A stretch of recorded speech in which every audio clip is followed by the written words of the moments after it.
सारे भैन भरावां नूं जय मसीह दी। अज दे दिन दे जो परमेश्वर की जय ते पुनरुत्थान का दिन है, इस दे विच धन्नवाद के वचन के लिए जो असी मनन कर जा रहे हैं, इस तो पहला कि असी मनन करिए प्रार्थना विच जावां। दयालु प्रभु, असी धन्नवाद करते हैं, अज तेरी जय ते पुनरुत्थान का दिन है।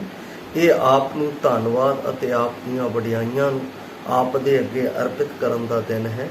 सानू आप दे अगे इस दिन दे विच आप दी महिमा करते हुए, आप दी वडियाई करते हुए, आप दे नाम नूं उच्चा करते हुए परमेश्वर पिता आप दी हजूरी विच इकट्ठे होकर धन्नवाद करन दे लई मदद कर, जिस दे नाल तेरा नाम उच्चा हो सके। इस वचन दे राहीं आप दे ही नाम नूं महिमा अते धन्नवाद, ये सब कुछ तेरे हत्थां विच सौंपते हुए बेनती मसीह यसू दे पवित्र ते समर्थी नाम च आमीन।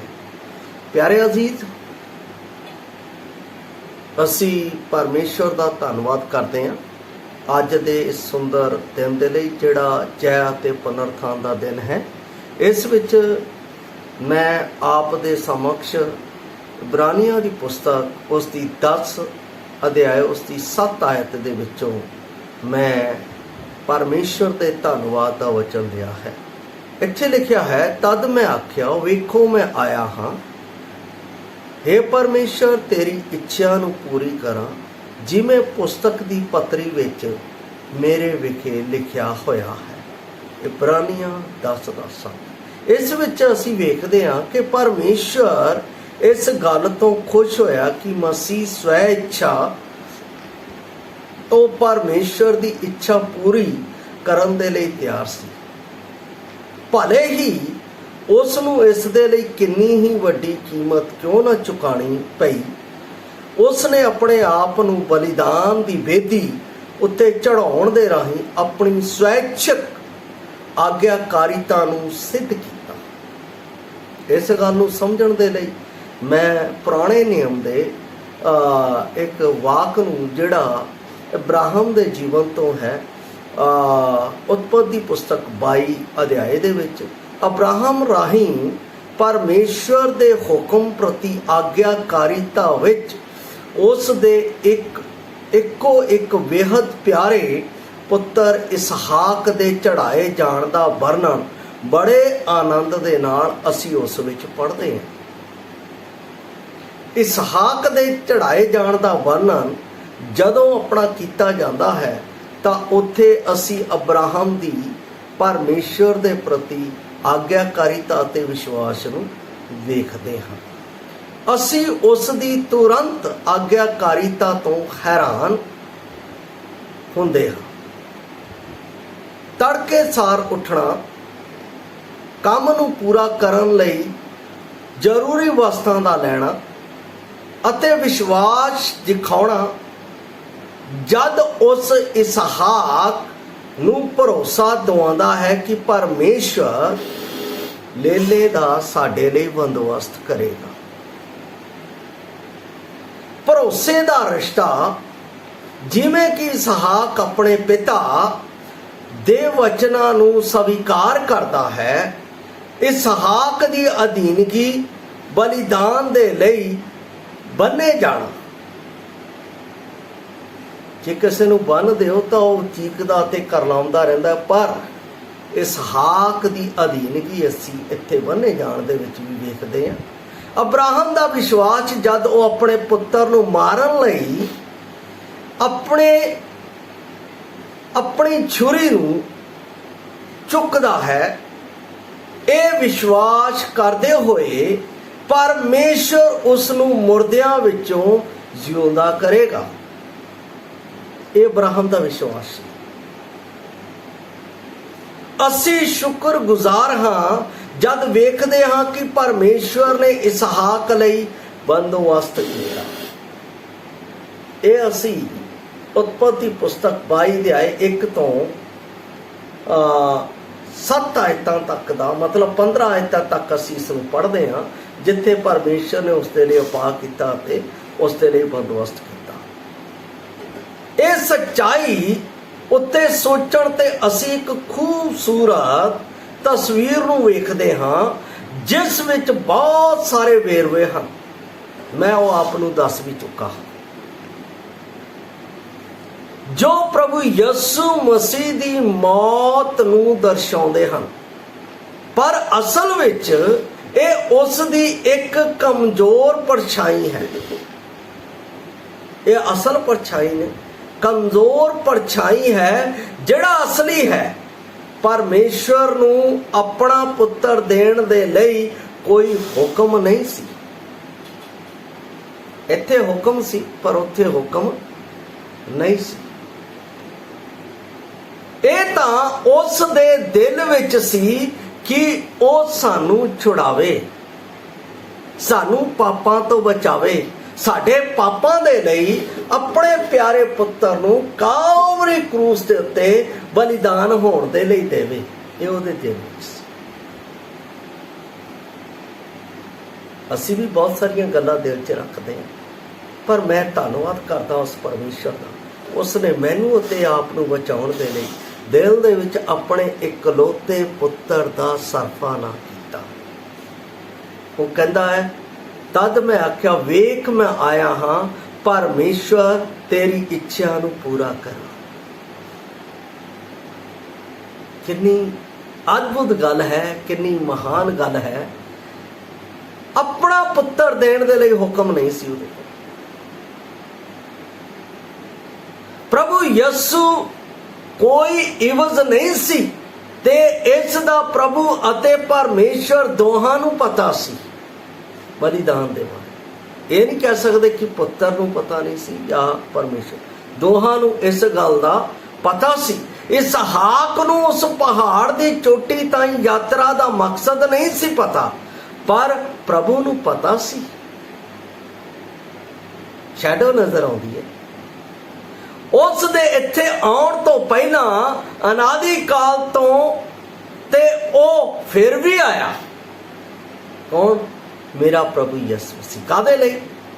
मैनू बचाउण दे लई, मुफ्त मैनू जिंदगी देण दे लई।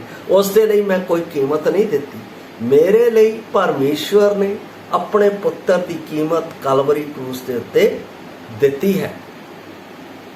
इसहाक दा मारिया जाना तुरंत सी, जद कि प्रभु ने अपने जीवन दौरान 33 साल नफरत नूं सहा। किहनां दी?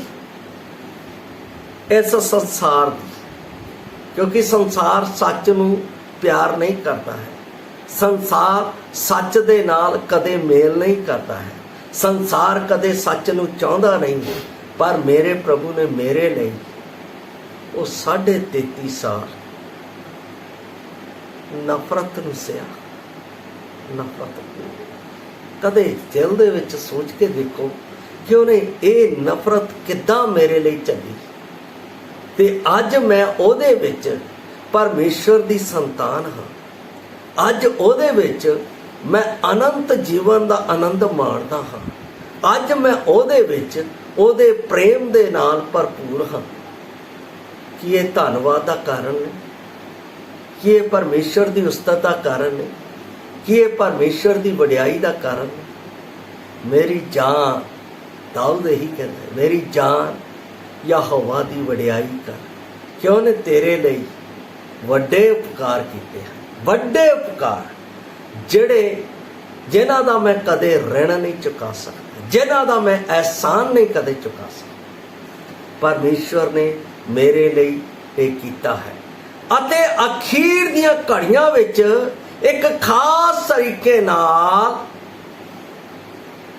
एक मित्र द्वारा फड़वाया गया। आखिर विच ओहदे ही अपने झुंड दे चुणे होए ने उहनूं फड़वाया गया। अपने चेलियां द्वारा इत्थों तक कि परमेश्वर द्वारा त्याग दिता गया मैनूं बचाउण दे लई।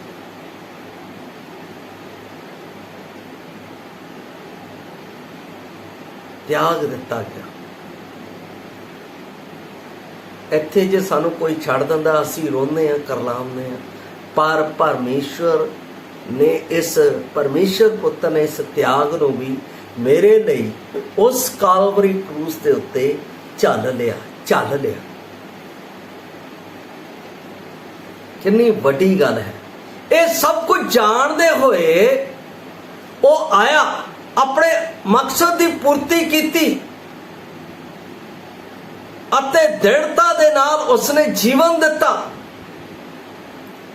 ਅਖੀਰ ਤੱਕ ਉਸ ਦੀ ਇੱਛਾ ਨੂੰ ਪੂਰਾ ਕਰਨ ਰਾਹੀਂ ਆਪਣੇ ਪਿਤਾ ਨੂੰ ਖੁਸ਼ ਕੀਤਾ ਮੇਰੇ ਲਈ, ਕਿਉਂਕਿ ਪਿਤਾ ਦੀ ਇਹ ਖੁਸ਼ੀ ਸੀ ਕਿ ਉਹ ਮੇਰੇ ਅਤੇ ਆਪ ਦੇ ਬਦਲੇ ਕਾਲਵਰੀ ਕਰੂਸ ਦੇ ਉੱਤੇ ਜਾਨ ਦੇਵੇ ਅਤੇ ਅਸੀਂ ਉਸ ਦੇ ਇਸ ਮਹਾਨਤਮ ਪ੍ਰੇਮ ਦੇ ਲਈ, ਜਿਹੜਾ ਉਹਨੇ ਮੇਰੇ ਲਈ ਇਸ ਦੁਨੀਆ ਦੇ ਵਿੱਚ ਪ੍ਰਗਟ ਕੀਤਾ, ਮੈਨੂੰ ਬਚਾਉਣ ਦੇ ਲਈ ਦਿੱਤਾ, ਮੈਂ ਉਸ ਦਾ ਸ਼ੁਕਰਗੁਜ਼ਾਰ ਕਰ ਸਕਾਂ, ਮੈਂ ਉਸ ਦਾ ਧੰਨਵਾਦ ਕਰ ਸਕਾਂ। ਇਹ ਪਰਮੇਸ਼ਰ ਮੇਰੇ ਜੀਵਨ ਤੋਂ ਅਤੇ ਆਪ ਦੇ ਜੀਵਨ ਤੋਂ ਚਾਹੁੰਦਾ ਹੈ, ਜਿਹਨੇ ਮੇਰੇ ਬਚਾਓ ਦੇ ਲਈ ਕਿਸੇ ਨੇ ਵੀ ਅੱਜ ਤੱਕ ਆਰੰਭ ਤੋਂ ਲੈ ਕੇ ਹੁਣ ਤੱਕ ਪਾਪੀ ਮਨੁੱਖ ਦੇ ਲਈ ਆਪਣੀ ਜਾਨ ਨਹੀਂ ਦਿੱਤੀ। ਕਿਸੇ ਇੱਕ ਨੇ ਵੀ, ਸਿਵਾਏ ਪ੍ਰਭੂ ਯਿਸੂ ਮਸੀਹ ਦੇ। ਇਹ ਸੱਚਮੁੱਚ ਮੇਰੇ ਲਈ ਧੰਨਵਾਦ ਦਾ ਵਿਸ਼ਾ ਹੈ। ਇਹ ਸੱਚਮੁੱਚ ਮੇਰੇ ਲਈ ਵਡਿਆਈ ਦਾ ਵਿਸ਼ਾ ਹੈ। ਇਹ ਸੱਚਮੁੱਚ ਮੇਰੇ ਲਈ ਉਸ ਦੇ ਨਾਮ ਨੂੰ ਆਪਣੇ ਦਿਲ ਦੇ ਵਿੱਚੋਂ ਇੱਕ ਇੱਕ ਗੱਲ ਦਾ ਧੰਨਵਾਦ ਦੇਣ ਦਾ ਵਿਸ਼ਾ ਹੈ। ਜੀ ਹਾਂ, ਅਬਰਾਹਮ ਅਤੇ ਇਸਹਾਕ ਦੀ ਇਹ ਸੱਚਾਈ ਇੱਕ ਅਨੋਖੀ ਕਹਾਣੀ ਹੈ, ਪਰ ਇਹ ਪਰਮੇਸ਼ਰ ਪਿਤਾ ਅਤੇ ਪਰਮੇਸ਼ਰ ਪੁੱਤਰ ਦੇ ਮਹਾਨ ਬਲੀਦਾਨ ਤੋਂ ਕਿਤੇ ਹੇਠਾਂ ਹੈ। ਜਦ ਪ੍ਰਭੂ ਯਿਸੂ ਮਸੀਹ ਕਾਲਵਰੀ ਕਰੂਸ ਉੱਤੇ ਮਾਰਿਆ ਗਿਆ, ਅਜਿਹਾ ਹੋਇਆ ਕਿ ਅਸੀਂ ਇਸ ਬੇਮਿਸਾਲ ਪਿਆਰ, ਦਇਆ, ਕਿਰਪਾ ਅਤੇ ਬਲੀਦਾਨ ਦੇ ਸਦਕਾ ਹੋਰ ਵੀ ਆਪਣੇ ਦਿਲ ਤੋਂ ਉਹਨੂੰ ਧੰਨਵਾਦ ਅਰਪਿਤ ਕਰਦੇ ਹਾਂ। ਕਿਉਂ? ਪਰਮੇਸ਼ਰ ਇਸੇ ਤੋਂ ਖੁਸ਼ ਹੁੰਦਾ। ਪਰਮੇਸ਼ਰ ਇਸੇ ਤੋਂ ਖੁਸ਼ ਹੁੰਦਾ। ਇੱਕ ਵਚਨ ਮੈਂ ਆਪ ਦੇ ਅੱਗੇ ਪੜ੍ਹਨਾ ਚਾਹੁੰਦਾ ਹਾਂ, ਜੋ ਇਬਰਾਨੀਆਂ ਦੀ ਪੁਸਤਕ ਉਸ ਦੇ 15 ਅਧਿਆਏ ਉਸ ਦੀ 13 ਅਧਿਆਏ ਉਸ ਦੀ 15 ਆਇਤ ਦੇ ਵਿੱਚ ਇਸ ਤਰ੍ਹਾਂ ਲਿਖਿਆ। ਮੈਂ ਆਪ ਦੇ ਲਈ ਪੜ੍ਹ ਰਿਹਾ ਹਾਂ। 13 ਦਾ 15 ਇੱਥੇ ਲਿਖਿਆ ਹੈ,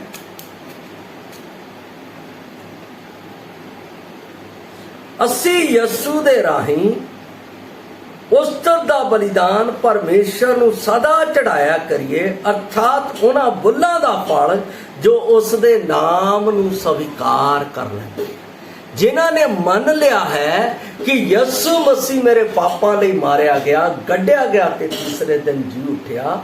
ਉਹਨਾਂ ਦੇ ਲਈ ਇਹ ਜ਼ਰੂਰੀ ਹੈ ਕਿ ਉਹ ਪਰਮੇਸ਼ਰ ਦਾ ਧੰਨਵਾਦ ਇਹਨਾਂ ਬੁੱਲਾਂ ਦੇ ਨਾਲ ਉਹਦੇ ਜੈ ਦੇ ਦਿਨ ਦੇ ਵਿੱਚ ਉਹਨੂੰ ਸਰਵਦਾ ਚੜਾਇਆ ਕਰ। ਇਹ ਮੇਰੇ ਬੋਲ ਨਹੀਂ ਹੈ, ਇਹ ਪਵਿੱਤਰ ਬਾਣੀ ਬਾਈਬਲ ਦੇ ਵਿੱਚ ਇਬਰਾਨੀਆਂ ਦੀ ਪੁਸਤਕ 13 ਅਧਿਆਇ ਉਹਦੇ 15 ਦੇ ਵਿੱਚ ਲਿਖਿਆ। ਮੇਰੀ ਜਾਨ ਬਾਰ-ਬਾਰ ਉਸ ਦਾ ਧੰਨਵਾਦ ਕਰਦੀ ਹੈ, ਪਰ ਅੱਜ ਉਸ ਦੇ ਖਾਸ ਦਿਨ ਦੇ ਲਈ, ਜਿਸ ਦੇ ਵਿੱਚ ਮੇਰਾ ਪਰਮੇਸ਼ਰ ਪ੍ਰਭੂ ਯਿਸੂ ਮਸੀਹ ਜੀ ਉੱਠਿਆ, ਉਸ ਜਿਉਂਦੇ ਪਰਮੇਸ਼ਰ ਦਾ ਧੰਨਵਾਦ ਕਰਨ ਦੇ ਲਈ ਉਸ ਵਿੱਚ ਮੇਰੀ ਜਾਨ ਉਸ ਦੀ ਉਡੀਕ ਕਰਦੀ ਹੈ ਕਿ ਉਸ ਨੂੰ ਮੈਂ ਧੰਨਵਾਦ ਦੇਵਾਂ। ਕਦੋਂ ਉਹਦਾ ਦਿਨ ਆਵੇ ਤੇ ਮੈਂ ਉਹਦਾ ਧੰਨਵਾਦ ਕਰਾਂ ਅਤੇ ਉਸ ਦੀ ਮਹਿਮਾ ਕਰਾਂ। ਮੈਂ ਉਸ ਪਰਮੇਸ਼ਰ ਦੇ ਉਸ ਮਹਾਨ ਪ੍ਰੇਮ ਦੇ ਲਈ, ਮੈਂ ਉਸ ਪਰਮੇਸ਼ਰ ਦੇ ਉਸ ਪੁੱਤਰ ਦੇ ਲਈ ਜਿਸ ਵਿੱਚ ਮੈਂ ਪੁੱਤਰ ਬਣਿਆ, ਮੈਂ ਉਸ ਮਹਾਨ ਪਰਮੇਸ਼ਰ ਦੇ ਪੁੱਤਰ ਦੇ ਵਿੱਚ ਜਿਸ ਤੋਂ ਮੈਨੂੰ ਸਦਾ ਦਾ ਜੀਵਨ ਮਿਲਿਆ, ਮੈਂ ਉਸ ਦਾ ਤਹਿ ਦਿਲ ਤੋਂ ਧੰਨਵਾਦ ਕਰਦਾ ਅਤੇ ਉਸ ਦੀ ਵਡਿਆਈ ਕਰਦਾ।